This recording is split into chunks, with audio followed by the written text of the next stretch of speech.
your life work.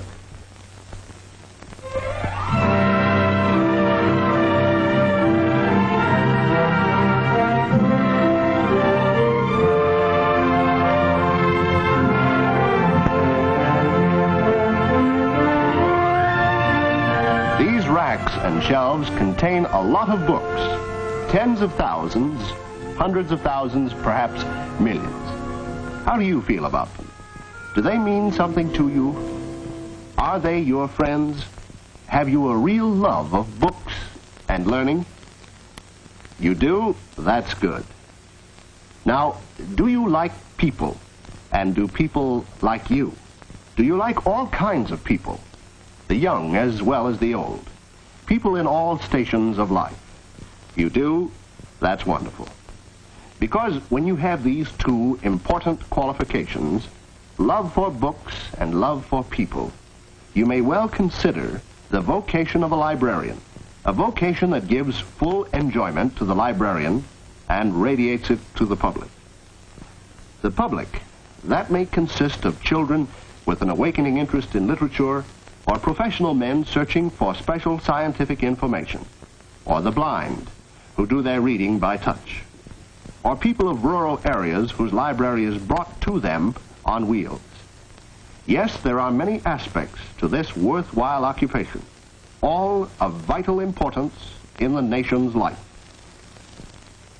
Let us consider some of the various types of libraries and start with the greatest of all, the Library of Congress, which is located in Washington, D.C. One of the largest in the world, this library, established in 1800, is relatively new when compared with those of some European countries.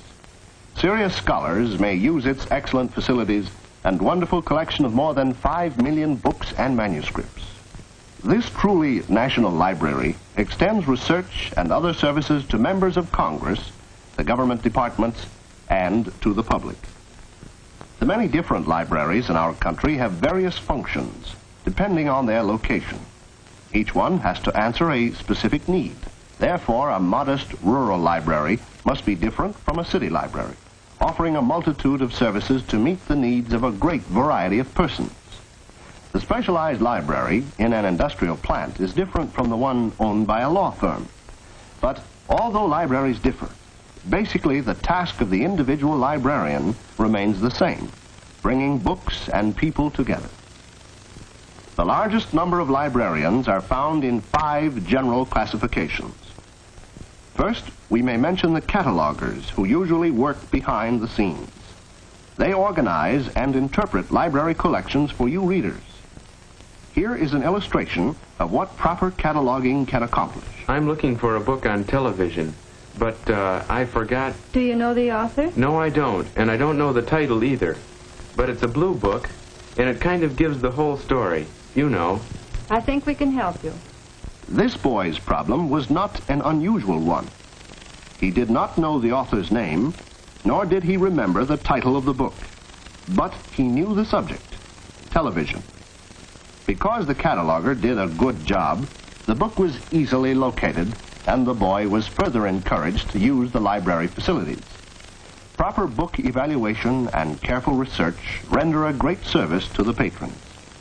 Second, there are the reference librarians who help readers in their search for special information. Through your books on China, can you help me identify the dating of some old Chinese bronzes? I'm starting on a new project on radar. Could you compile a bibliography on this subject for me? The reference librarians locate various materials through their familiarity with the contents of the library, a very important money and time-saving service to the public. Third, we have the circulation librarian who organizes and supervises the distribution of books. And by the way, this job belongs to a classification which does not necessarily require college training. Fourth, we have librarians who serve the young people, much the same as adults are served, except that the children's levels of interest are emphasized. Each child is looked upon as an individual, whose reading habits are in the formative period. Fifth, there are the school librarians who contribute to the educational programs of their schools. College and university libraries employ special staffs for the work of research, cataloging, reference, and circulation, just as do the large public libraries. The large public schools generally employ special librarians to assist the pupils in finding suitable books. During free reading periods, the librarian attempts to direct the young reader's interest into approved and worthwhile channels, a challenging and rewarding job.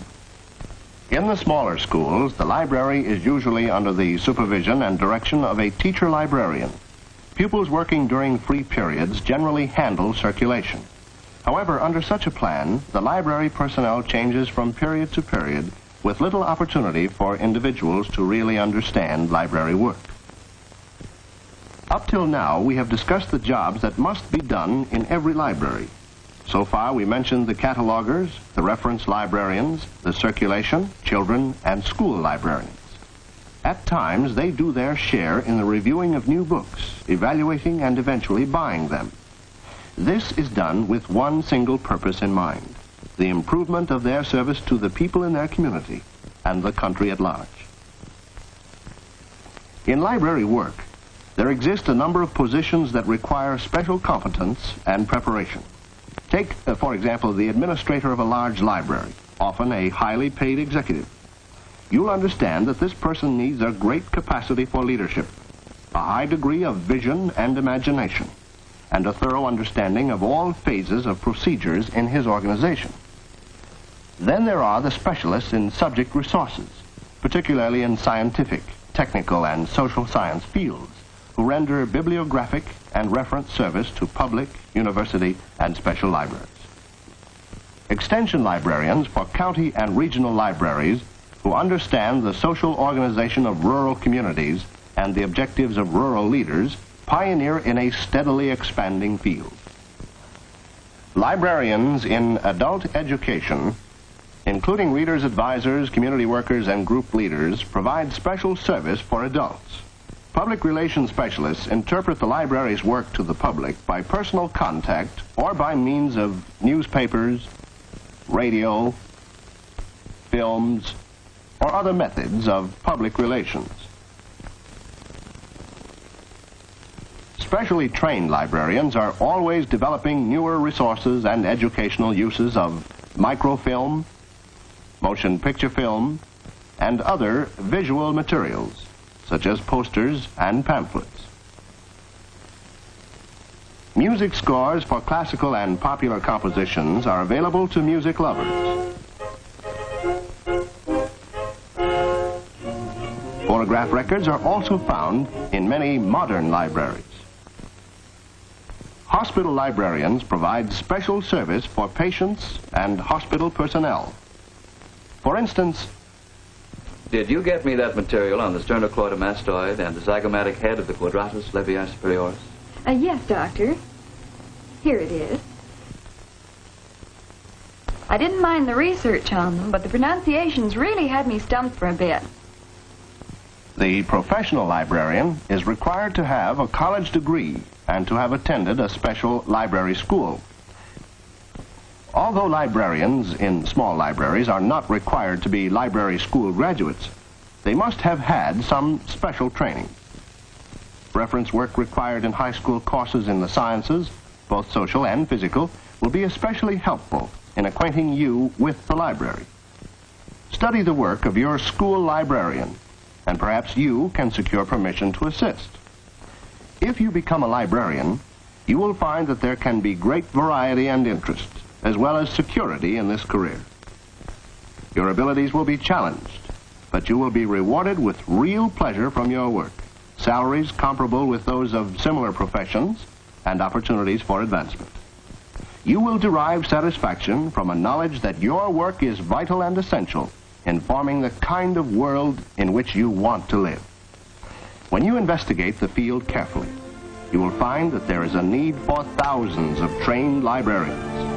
Contact the library schools and the American Library Association. They are able to give you valuable advice.